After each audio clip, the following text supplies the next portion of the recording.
One, we'll go ahead and start the Pursuit of Happiness webinar. We have Marc Miller here with us, which is pretty exciting. So I'm just gonna. Miller is a founder of the Gunnar Project. Marc and his wife Ann run the Gunnar Project, which is a nonprofit organization that was started when their son Gunnar died in a tragic skateboarding accident. The Gunnar Project is to help young adults understand the importance of pursuing happiness on a daily basis.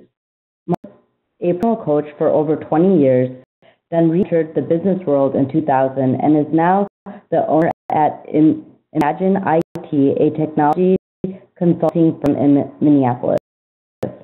In 2016, Marc of the Pursuit of Happiness to over 2,000 college students on campuses across the Midwest. Marc.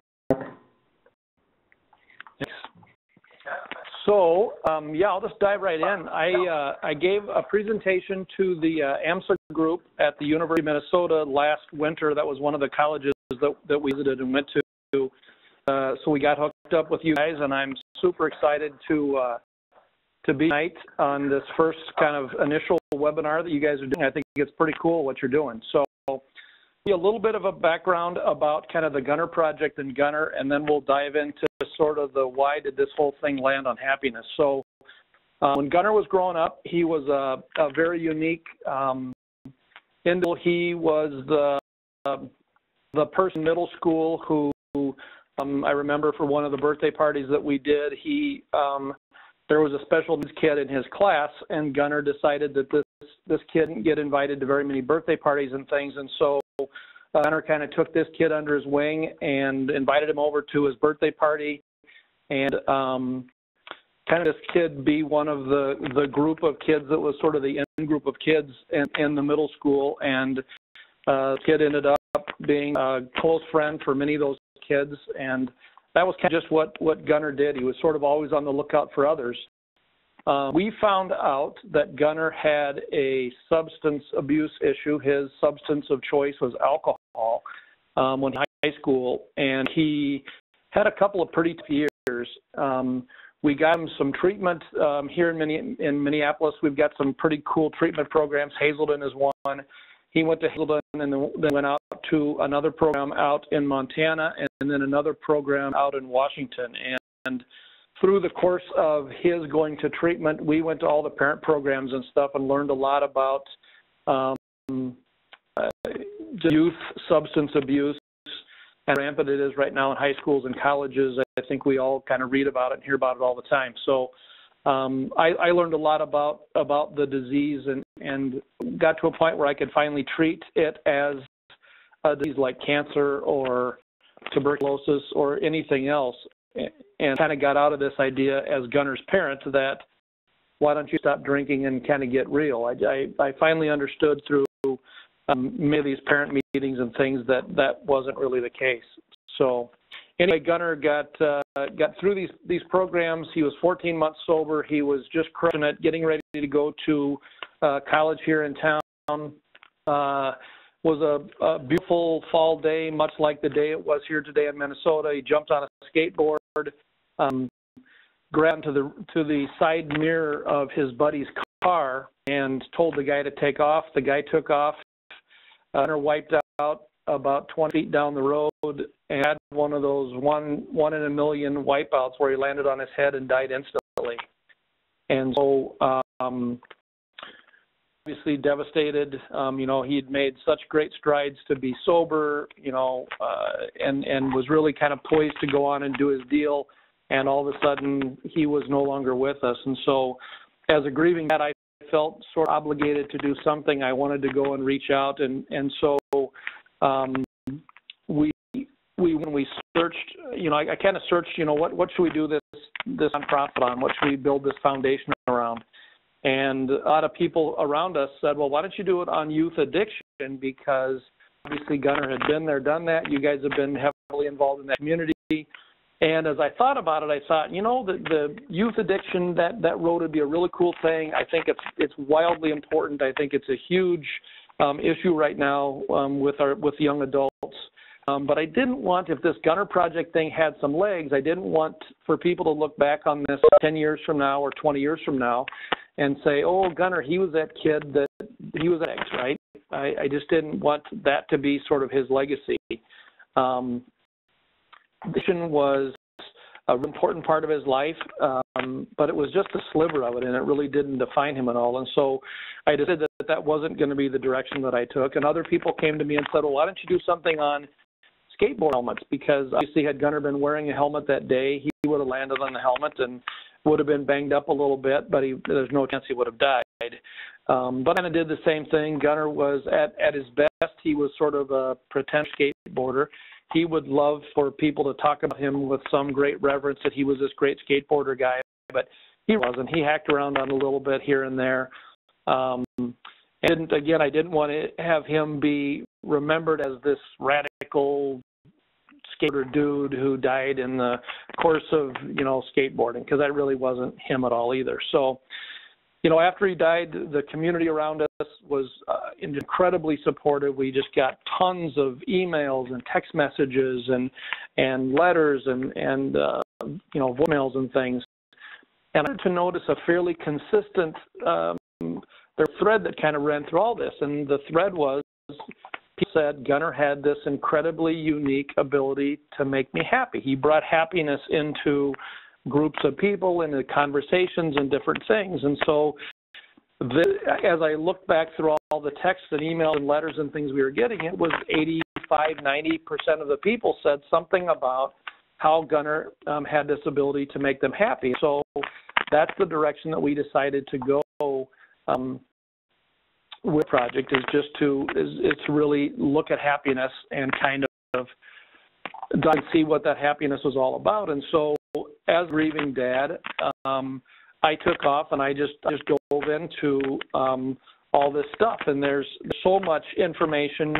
You may have read about this, but there were more books written on happiness and the pursuit of happiness and stuff last year than have been written since the beginning of time. It's just I think in 2014 it was happiness was the topic of the year or something. There's just tons and tons and tons of different research things that are out there. And so I dove in and just started looking at the research studies and reading books and watching YouTube videos and TED Talks and all kinds of stuff. And I really immersed myself in the whole idea of happiness. And what I discovered was that a lot of the stuff that was the stuff that's being found and discovered in this research is sort of, it's like stuff that's like super obvious. One thing that I learned was, in the 20s and 30s and 40s, the way that they thought about and thought about psychology and the way that they thought about happiness was they see people with acute illnesses, with, all these psychological problems, people who were really, really messed up and really had big issues. And they basically said, if you want to be happy, don't do what these people are doing. And so they link that to childhood and raising your kids and all kinds of different things. But there really wasn't a definite study on how to be happy. It was just, here are all these people that are miserable, and if you don't want to be miserable, then don't do what they do and do something else, right? But it was really weird that way. And so in the 70s, late 70s, early 80s was kind of the birth of positive psychology, where people actually, there's a group of researchers and scientists and doctors who said, we really need to study not just what makes people sad and miserable. We need to study what makes people truly happy. And so all of these studies started to come, and we're now seeing the fruition of a lot of these studies that have been actually longitudinal studies that have been going on for 20 or 30 years. And these studies are coming from all kinds of different places. They're studying identical twins who were separated at birth to see if the environment has a big role in making people happy. And they've come up with these, just all kinds of different things. The main thing with it, when you get sort of to the core of all these studies, the studies all point to the same basic things. They point to the fact that your sources of happiness really come from 4 pools. Health is one. Healthy people are more happy than unhealthy people. And that's just one of those obvious things, right? People who are engaged or challenged, people who are learning new things, who are creative, who are teaching people, who are mentors, those people are much more happy than people who are bored. Again, super obvious. People who are connected to others with close friends, close family, close in their community, the people who are connected are much more happy than people who are lonely. And people who have some sense for right and wrong, who are grounded somewhat, who have a relationship with a higher power, however they define that, those people are more happy than people who sort of get in and out and don't have that real good, that sense of good and evil. So all this research, and you look at all this stuff and you say, wow, healthy people are more happy than unhealthy people. That's just so obvious. So what's the point, right? All this, I also found a really cool book called The Happiness. It was written in 1998 by the Dalai Lama, and in like the fourth sentence of this book, he proclaimed that he really feels that that a person's purpose in life should pursue happiness. And it's been an interesting question as I've gone out to talk to on all these college campuses and a couple of high schools, as I've tossed that out to the group to say, what do you think about that? What do you think about your purpose in life to wake up in the morning and pursue happiness? And the typical response that I've gotten with that is, Mark, I don't buy into that. I think that if I got up in the morning and all I was doing is pursuing my own happiness, that would be incredibly selfish. And I'll kind of come back to this a little bit because there are some paradoxes that kind of exist around happiness that help to show a little bit of light, I think, on what the Dalai Lama was talking about. So as we talk about these paradoxes, and a paradox is something that seems to be one way, but really is sort of the other way. The first paradox and the first thing that I kind of encountered in regards to happiness is happy is very different from happiness. Although people use the two words, they exchange the two words like they're exactly the same thing, and being happy and pursuing happiness are actually very different things. A little exercise that I want to take everybody through here, and you can write these things down if you've got a piece of paper and pencil. If you just want to think about them, that's cool too. But what I want you to do is I want you to think about 5, 6, 7 things that make you happy, right? You would do if you just want to go be happy. So just think about that for just a second. Things down. Do is I want you to come up with just for a second. Give this just a couple of minutes. I'm going to wait a couple minutes for it, but just think about how you would define true happiness. Come to you and said, Mark, you define true happiness. What would you say? The thing that I've found consistently with every single group that I've went out to speak to is when we made these lists, and typically what I'll do is I'll get people together, and they'll get together in a group of 5 or 6 people, and they'll talk about the things that make them happy. And obviously, with the numbers of people that I've spoken to, the that they come up with is a very vast list, right? But it's things like, get a good cup of coffee, hang out with my friends, play my guitar, play Xbox, soccer, just all kinds of things like that, which are really cool things, and they're awesome, right? But when we talk about defining true happiness, people don't talk about getting a cup of coffee and having beers with my friends on Friday and playing soccer, right? When people talk about true happiness, the definitions of true happiness that people have come up with they're incredible, right? It's having close and deep relationships with my friends and family, be healthy, learning new things and being challenged, taking risks, having a relationship with God, all these things are very different than playing my guitar and grabbing a cup of coffee and things like that. So happy and happiness are two really different things.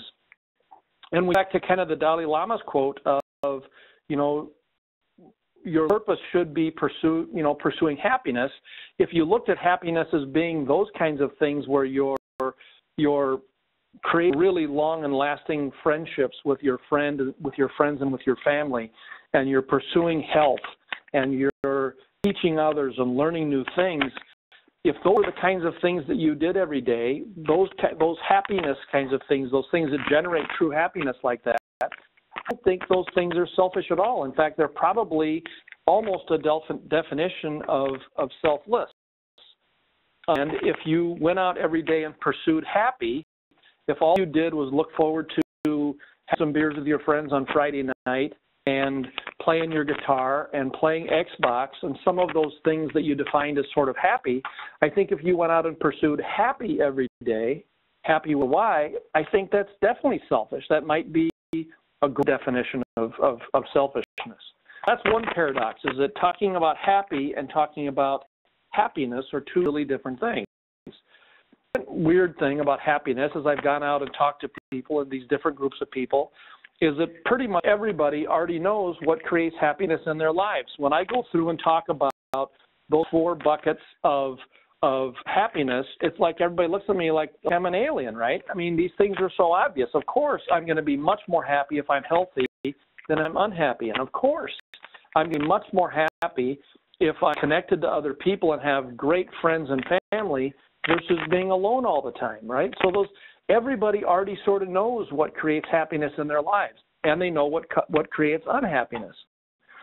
So our exercise for you to do, just kind of want to sit here, and the exercise I want you to do is I just want you to take a moment and think that you're going to go and visit an elderly person, right? This is a person who's been through the wars, man. I mean, they've been around the block.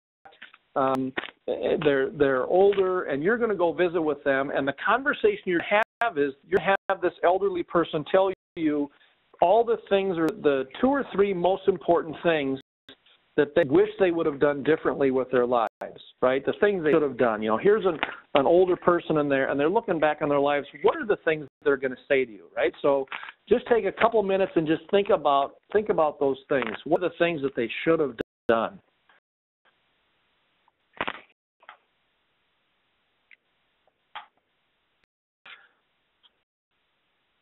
The interesting thing is, and I think that you guys are all, if you're given this a shake, I think you're coming up with similar things, right? I mean, the older person is going to say things like, you know, don't spend your money on expensive stuff, right?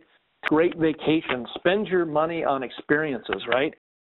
Spend time with your family. You know, you just need to spend some time with your family. Family, in the end, when it comes right down to it, family is one of the most important things you can ever do.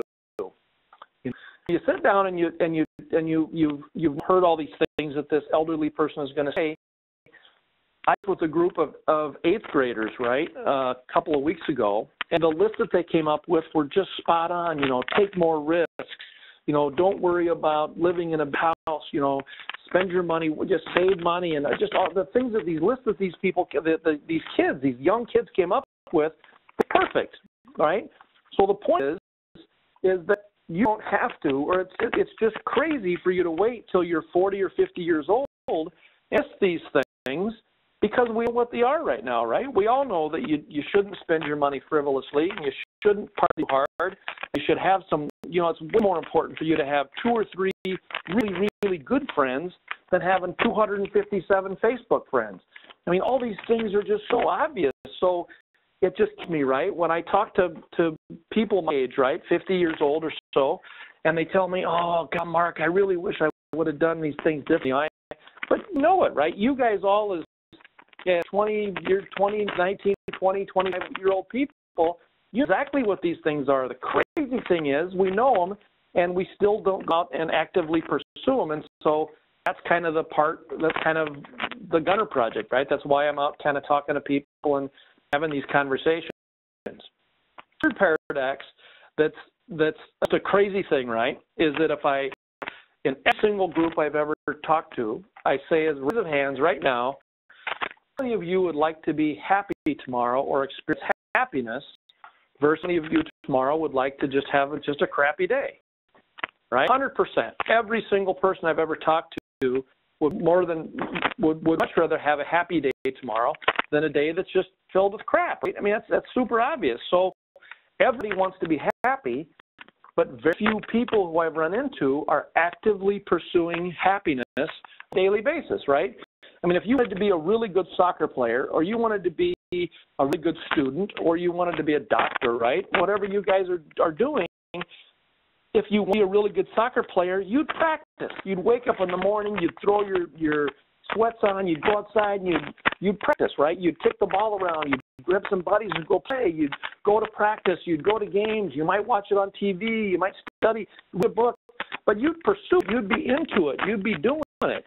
Here on the end, everybody wants to be happy, but nobody's really doing anything about it, right? We get up in the morning, we shower, we brush our teeth, maybe grab a little breakfast, we run out the door, and we go to class or we go to work, and we literally just sort of hope that we stumble in happiness every day. If we run into somebody that makes us happy, we're fired up and jazzed up, and oh, this has been a great day.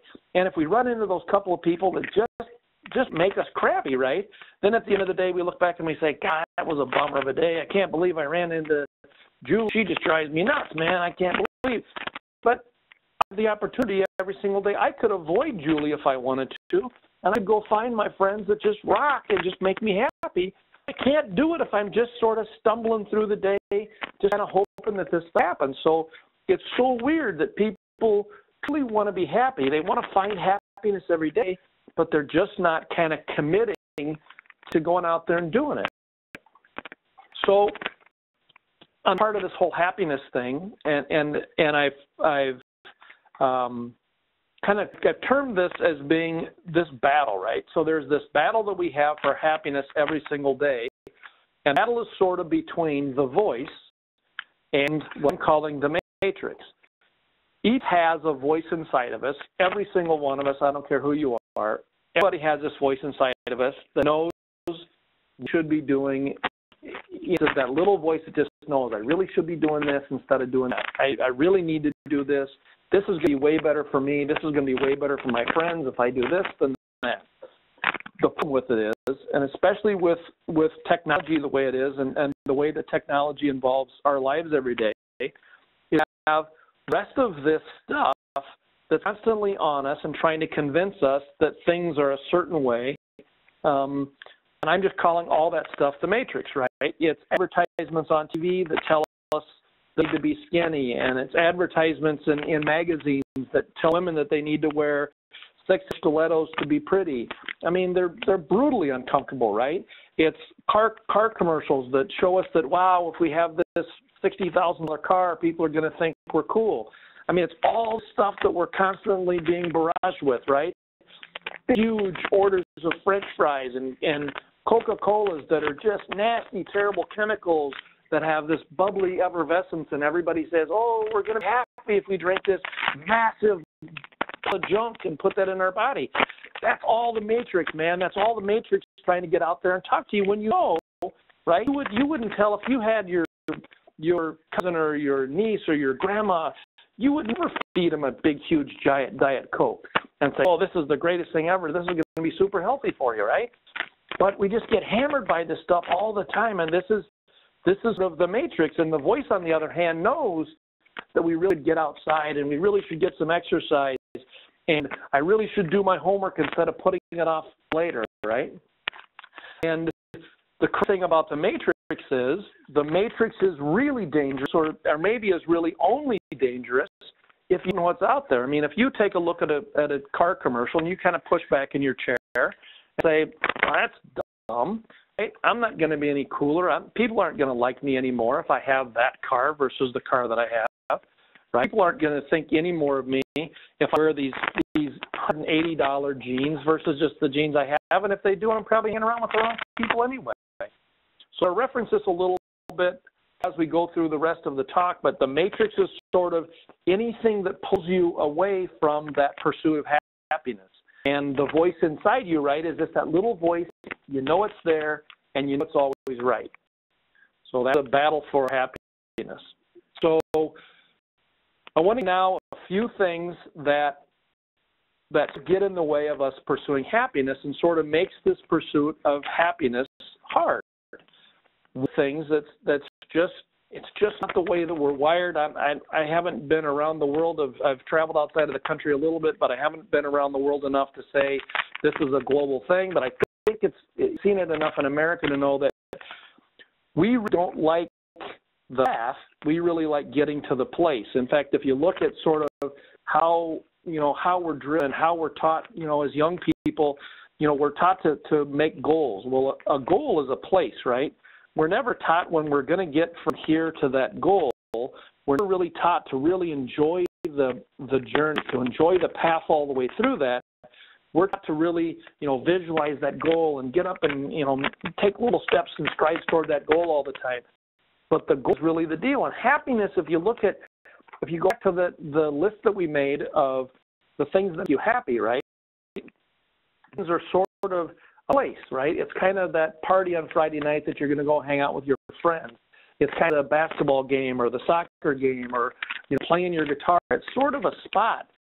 Happiness is really and the pursuit of happiness in particular is a little thing, right? I mean, for me, if having close friends is important and is one of those sources of happiness for me, right? A close friend isn't something I do quick, right? Having a close friend and developing that friendship is just little by little do I get to closer friends with somebody, right? We share things, we share experiences, we go through some heartaches together, we have some triumphs together, but it's a process, right? And the more that you enjoy and you realize that it's that process that you really need to kind of bathe in, the better that is and the bigger the source of happiness that ends up being. So happiness is really in any one of those sources, whether it's health or whether it's being kind of engaged and being connected, pursuing your relationship with your power, all of those things, if you look at them, it's really the path that's more important and not get to some spot. Kind of in the same vein, and kind of the second point here is Americans, I'm the worst at it, right? I don't like really small steps for anything. If someone said, hey, I've got a great diet plan for you. I know you want to lose a few pounds. I've got this perfect diet plan. Can you lose 1 pound in a month? I'm like, dude, give me a break, right? I can lose a pound in a month, no problem. And the guy goes, well, if you want to lose 20, 24 pounds, just do that for 24 months. I look at this guy like, what are you talking about, right? That has no appeal to me whatsoever. But you, on a cover of a magazine, right, some men's magazine, you put something on there and say, oh, look at this, you can lose 24 pounds in 4 weeks. I'm like, hey, I'm all in, this is great, and I'll go buy stuff and supplements. And, we like those really small steps. We don't like the idea of, hey, let's learn a new language, and you can learn how to speak very fluent Spanish in 4 years. I mean, people aren't going to do that, right? We like big things. We like to accomplish those things really quick. And at the same time, we all know that that's totally not the right way to do it, right? If your mom came to you and said, son or daughter, I really want to get back in shape. I just don't feel I'm getting older now, and so I've decided to get back in shape. I'm going to run 10 miles a day, and I'm going to try to do a marathon in 2 months. You at your mom and you say, Mom, you can't do that, man. You're gonna kill yourself. You're gonna be stiff. You're only gonna do that for maybe 2 or 3 days before you can't even walk anymore. That's a terrible idea. Why don't you start with a plan where you walk a little bit and then increase the amount that you walk, and then maybe try to walk a little faster, and then maybe take some weights with you when you walk fast. Let's get into this thing, slow and smooth. That's how you would coach somebody else to do it, but it's just not. That's not the way that we're wired, right? We want to get out there and do these really big things right away. Other thing that makes happiness really hard, and was in Portland a couple of weeks ago, and they have a bookstore in Portland called Powell's Books. If you ever go to Portland, you got to go to this bookstore. It's literally one city block, but entire block from all 4 sides of the street are this bookstore. It's massive. So I went to the section on, self-help, whatever, the happiness section, whatever, to see if there were any books there. And it was crazy. The number of books that, like I said before, right, the number of books that have been written on happiness this year exceeds all of the number of books that have been written on happiness from the beginning of time, right, in the past year. So the crazy thing is you start looking at some of these books, right? Here you open up this book, and it's 184 pages, and you start diving into, here's you're going to be happy. And things get so complicated, right? And you realize, right, that nobody gets rich. Nobody is going to make any money if they say, listen, you want to be happy, go spend 15 minutes outside. right? Chill out, right? You want to be happy, carve out 2 hours and go spend 2 hours with your best friend. That book isn't to sell 1 million copies, right? But if you say, you got to go do this and and rub berry juice on your forehead, and it makes it so complicated, that makes it worthy of somebody paying $25 for the book or paying $175 for the DVD program. It's easy, right? But the bottom line is, if happiness were really simple, which I think it is, I think to be happy, it's a really simple thing, and I think we all know how to do it. But there's no money in that. There's no money in me telling you go outside and just chill out, man. So happiness has become really hard, right? And that's being a block for people who are bringing happiness. Another weird thing is you start looking at happiness, and you look at how we're rewarded and actually kind of what happiness is on a chemical level. Happiness is really the secretion of kind of brain chemicals in our mind. And the problem with that is that let's say I want to lose a little bit of weight, right? And I just start thinking about, I'm gonna start working out, and maybe I even go as far as going to the bookstore to buy a book. My thinking about this and buying this book, that action is enough to release some of those brain chemicals in my mind that actually take away that pain from me being overweight and give me that little happy feeling. The part that is I'm no closer, just because I'm thinking about working out and bought this book, I'm no closer to losing any weight. So I've been rewarded. I've had my little happiness shot of serotonin or dopamine, whatever it is, feel better about myself, and I actually haven't done anything at all. So we need to be careful of that too, that kind of non-action. Another thing that we tend to get into is we just try to control things that are out of our control. There's a prayer called the Serenity Prayer that basically teaches us to control the things we can control, just let go of the things we have no control over, and then having the ability or the wisdom to step back and be able to say, this is something I can control, dive in, and this is something I have no control of, and having the courage to just back away from that. We just end up spending a lot of time chasing things that we have no control over. A concept that's out there that's really kind of interesting. There's a lot of really cool research on willpower and the fact that you are, let's say you have eaten fairly well yesterday, you go and you have a really good night's sleep. When you wake up in the morning, you tend to make really good decisions. When you're full of energy, when you feel healthy, you make good decisions. You don't go out and drink too much, and you don't go have an affair with somebody at your office. You just don't make these terrible decisions. Typically, when those decisions are made sort of at the end of the day. So let's say you go to work, and my job is kind of hard, and life is sort of hard, and my boss yells at me, and I've got projects I've got to get done, and I just sort of through the course of the day, I've got this bucket of energy, and my bucket is sort of leaky, and at the end of the day, I'm just kind of depleted, right? So now I've made a commitment that I'm going to get in shape, and on the way home, I should go to the gym. But instead, because I've sort of depleted all these energies, my willpower is less, and I end up, instead of going to the gym, I end up going to happy hour with my buddies, right? That's kind of the deal. And understanding that is really important, because if you understand that life is hard and it's going to suck some energy out of you, you need to, through the course of the day, you need to find some things or putting stuff back in your bucket, right? You need to go outside for lunch or with a good friend, or have a really good healthy meal at lunchtime instead of a bunch of junk, because you know that you need to put some stuff back in your bucket, and that is going to help you make better decisions through the course of the day as you try to pursue happiness and get into it. The thing is, that's really crazy is because of technology and because of our lifestyles right now, we are just always on the go. We're on the go. We're just going to the next thing, and I got to go here, and I got to get there, and I'm going to be here at 4 o'clock. And it's crazy, right? Happiness happens in the moment. I mean, when you're experiencing happiness, it's right now. It's that time when you sit back and you look up and you didn't even realize that the sun and the clouds were shining through the trees. And this is just so cool, right? And we walk by so many of these moments day by day by day because we're so just active, and we're constantly, jumping on my phone and figuring out who am I going to text and who's texting me and what happened yesterday on Facebook and all this stuff. We've just pulled from the moment way too much.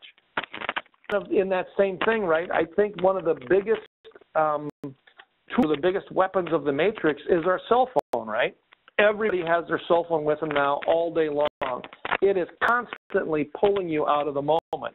You're constantly getting text messages from people who want to meet you later today or who want to do something with you here, or getting pinged from your Facebook posts that here's something somebody did really cool yesterday, or here's an event that's happening on Friday. We're constantly being pulled. The Matrix is pulling at us, and the cell phone is one of the Matrix's greatest weapons. The flip side of that is our cell phones as a tool for our happiness.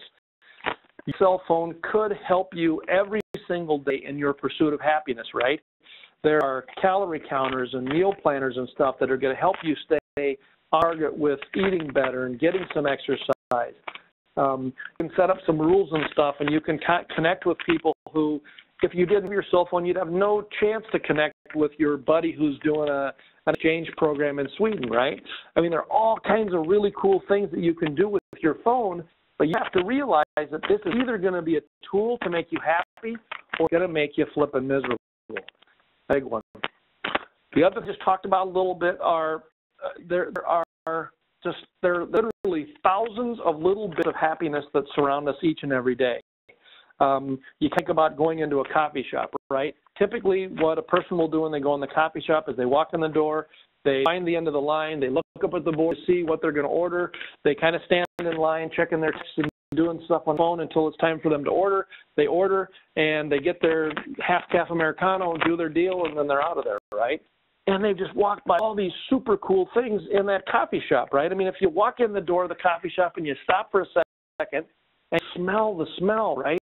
You can smell the smells of the coffee and the bakery goods, and the smells in a coffee shop are just incredible, right? Then look up on the board, and you're not just looking for what you want to get and the price. On coffee shops, there's some person in the coffee shop that's actually drawn flowers and cool things and really cool lettering, and it's colored, and they're typically kind of in chalk. I mean, this is an artistic thing. I could take half of those things off of the wall in those coffee shops, and I go home and hang them in my house. They're just beautiful, right? But we sort of walk by them, right? They're all these little things that if we just took a moment to look at them, we take a look at that thing and say, oh my gosh, look at this thing. That is so cool, right? And we walk by these things all day long. So you talk about, putting stuff back in your bucket, these are all the things that are out there kind of in front of us. The thing that comes out in all these studies is we just got to get out in nature more, man. I mean, sitting inside, in fluorescent lit offices with fake air, whether it's heated or cooled, I mean, you got to get outside and just smell the fresh air and look at the trees and the animals. And a really cool thing I read the other day about, they called it a forest shower. And that was just kind of walking out in the forest and just having just the trees and the leaves and stuff, just shower them in all this nature and this. So that was a great idea. So you sort of ask a little bit, so what do you need to do, right? So you do everything at one. We sort of talked about the fact that the pursuit of happiness needs to be it needs to be a path with little tiny steps. If you've ever done any sports or you've ever tried to learn a new skill or do anything like this, you know that you can't work on 6 or 7 things at one time. You got to take 1 or 2 things, and the idea is to do 1 or 2 things over and over and over enough times to where they become a habit. And when it becomes a habit, then it's something that you just naturally do every single day. And you can then, once you find this habit, you can sort of forget about it because it's going to happen naturally, and you can move to the next thing. And the idea is after a couple of months of doing this, or 6 months, or a year, or several years, if you continue to just pile on these little things that you do every day, you have a whole pile of these things by the end of that time, and you'll have to create some of these things naturally in your life. A habit, if you just look at kind of the habit loop, habit is really just something that triggers you, and there's a routine that you follow, and there's a reward at the end of that. So I've sort of talked, I talk a little bit about habits. A habit, H-A-P-I-T, is a habit. So I think one of the most important things that you can do if you want to start to pursue happiness on a regular basis is you have to do something in the morning. And as soon as I say that to the kids and stuff that I've talked about, morning time is not the most awesome time to be doing something. I'm talking about a couple of minutes, right?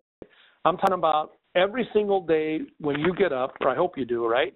You get up, you go to the bathroom, you jump in the shower, you brush your teeth, you know, all these things. Any one of those things you do every single morning, you tie that into your pursuit of happiness. So let's say it was jumping in the shower. You're in the shower, and just for 5 to 60 days, you're going to have to remind yourself, maybe put a little something up on your bathroom mirror, but you're going to have to remind yourself when you get in the shower, I want to think about the things that I can intentionally do today to make me happy. And you're just doing this kind of while you're showering up, whatever, and kind of doing your deal. But you make that, if you did that every day for 45 to 60 days, that just becomes sort of your morning moment where you intentionally plan how you're going to engage in your health or living or your friends or your religion, spirituality, whatever you do.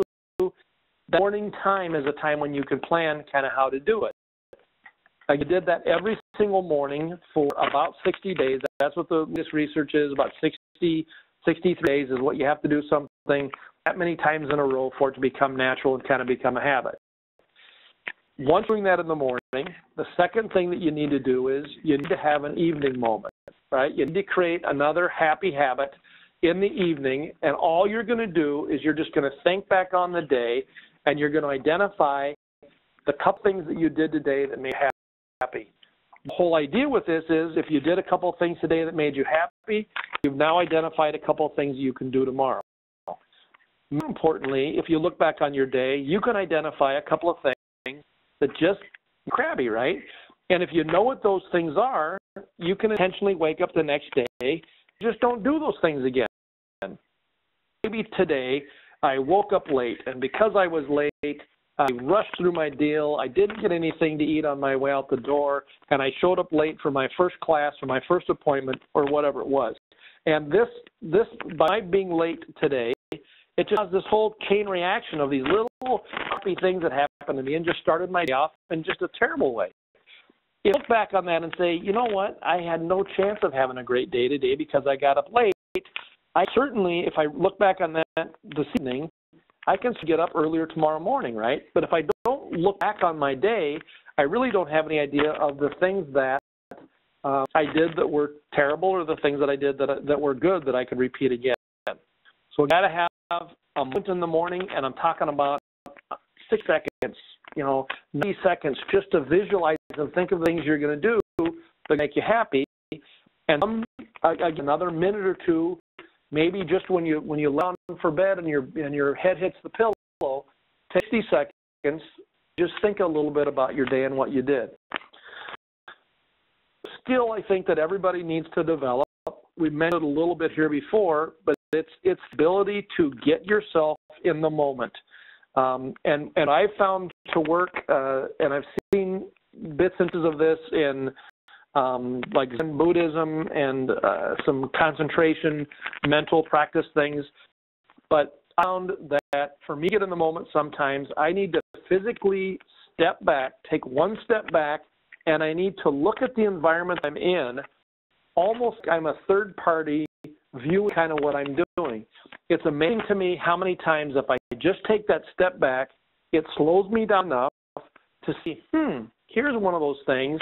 I'm having this argument with this dude, and I have no control over this thing whatsoever. I can sit here and talk to this guy until I'm blue in the face, and it's going to make any difference whatsoever. Me just jumping in and having this argument with this guy for the next 30 minutes, if I have the skill and the ability to just step back and realize that this thing is going nowhere, I can just shut it down and get out of there, right? I don't have to torment myself for this 30 minutes. Silly, like we taught in the coffee shop, if I'm in the habit of every time I change environments, meaning that every time I go from outside to inside or every time I go from inside to outside, just take a step back for a second and just look around, right? Almost every single time I go from inside to outside, I can almost always find something that's just flippin' cool. It might be the sun, it might be some birds, it might be some kids that are laughing and giggling and playing in the street, but there's always kind of something out there happening. So there's just a skill it would be really, really beneficial to develop, and I'm just calling it step back. You look at what's going on, you get in the moment, and then you can step back into the moment and really enjoy that. Again, just to kind of sum it up, it could be a buzzkill, but happiness and the pursuit of happiness is really a pretty simple thing. You need to decide to do it, kind of go after it. So one last thing I'm going to toss out here for you guys. You guys probably can't see this, but you can. I'm wearing a happiness tracker bracelet. So this is something that we came up with. The bracelet that we have 1, 2, 3, 4, 5, 9 beads on them. One of the beads, and you can kind of see in this picture in the webinar, these beads moves across the beads. And so this is sort of a little abacus-like deal. Every morning when I start off my day, with the bead that moves, my tracker bead, one into my bracelet. As I encounter kind of big shots of happiness, I move my bead across this bracelet every day. Sometimes I'm really religious about moving the bead, and other days I don't move it at all. But having this thing kind of dangling on my wrist every day reminds me just chill out, right? Just chill out and enjoy kind of what we have. I mean, we're so lucky and we're so fortunate. When I recognize that and I'm thankful and truly feel grateful for the life that I have, it's a better deal for me. So happiness tracker bracelet. I would be happy to send you guys a happiness tracker bracelet if you want one. We go out and raise a little bit of money every year to make these bracelets and then to pay for postage when we need to pay for these things. It was kind of cool. A bunch of these happiness tracker bracelets down to the Paralympics down in Rio. And so there were a bunch of athletes down in Rio competing in the Olympics and wearing the happiness tracker bracelets. So if you would like one of the happiness tracker bracelets, I would be more than happy to get you one. You can see my email address here on the screen. Send me an email address with your mailing address. And if you want to let me know, the bracelets that we have are kind of white or black, and I'll send one. I think that's about everything that I have. I think we're going to do a little question and answer session now. So, there. Yeah, if anyone has a question, just I believe you can unmute yourself. If you can't, just let me know in the chat box. If you feel uncomfortable, verbalizing it, please feel free to put in your question in the chat box, and we can I can just read out, and then we can have Marc talk about it. So I do have a question as far, I personally have a question about, like, I had an idea of, like, in the morning kind of thinking about what makes you happy. Before you kind of get into all of that, did you, like, sit down and think about, okay, what are the most important things I like bring me happiness, and, like, what got me to become happy? And then did you think about, like, the smaller, habits that you to do to make yourself happy? Because, like, in mind, I'm like, I want to be happy, but I don't know necessarily what exactly to do to like I fill my bucket throughout the day. You know what I mean? Yeah, that's a good question. So I think a couple of things with that. I think one, having a general vision for your life, kind of where you're headed and the things that are really important to you, that helps you. That's all these little things sort of align, right? If you think of the habits as being little arrows and you're going, doing this thing in one, and that's going one way, and you've got something completely different and you're going a different direction, and you've got something over here that's completely different. That's more difficult. That's more difficult to really experience happiness because you're sort of being pulled in a million different ways. So yeah, I think it's really important to have sort of a general feeling for, what would you like to be? Where would you like your life to be in 5 years or 10 years?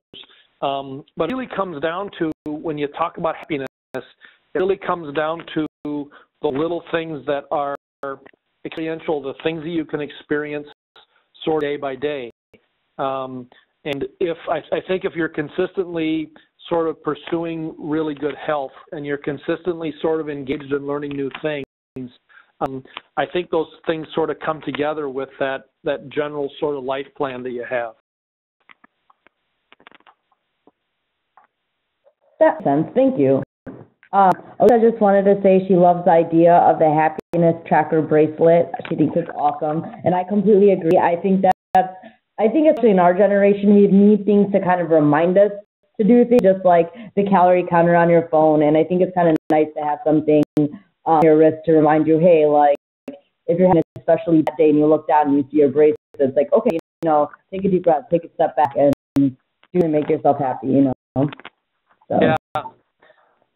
Yeah, it's been pretty cool. And actually, the other thing I should mention about the happiness tracker bracelets that's been pretty cool is the idea with the happiness tracker bracelet, and the reason that we want to make them available to everybody, and some people make a donation to the Gunnar Project, other people don't. That's not part of the deal at all.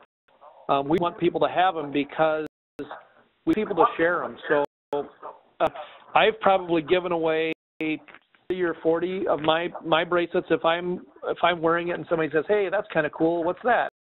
I tell it's a happiness tracker bracelet, and this is how it works. Every time I run into a moment of happiness through the day, I move this thing around and it just kind of reminds me to be happy. And the person says, wow, that's cool, that's kind of cool.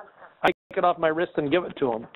And if you guys want one and send you one, I really encourage you to see if you can give it away to somebody that's having a tough day or somebody that needs maybe a little bit of a different perspective. And as soon as you do that, you just email the Gunnar Project and we'll send you another one. So that's way a little bit of a pay it forward thing we're doing with the tracker bracelets.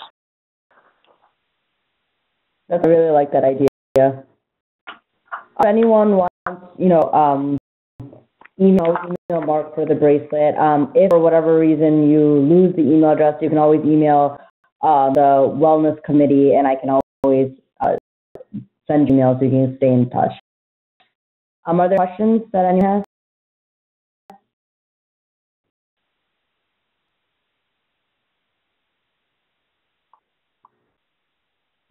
Well, thanks so much, Marc. This was wonderful. I think this was such an amazing presentation. I think a lot of times, especially students, we kind of get wrapped up into tests and exams, and you think about, I'll be happy later, and you forget that a lot of times, especially with the stress, and I'm not sure if you're aware, one of our bigger things with the wellness committee is that we've been doing a lot with mental issues like mental health, and a lot of medical students have been having some trouble with mental health, and I've just recently gotten tons of emails about how to, kind of self-care, and I think this is one of the big things, is to try to remember to be, try to have these habits and try to stay focused on your happiness instead of think about that, I'll be happy when I'm old and retired.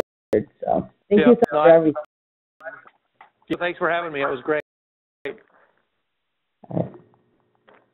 And if anyone has any questions or concerns or would like to connect with Marc, just email us. You have he also has his email on the slideshow. And thank you for coming.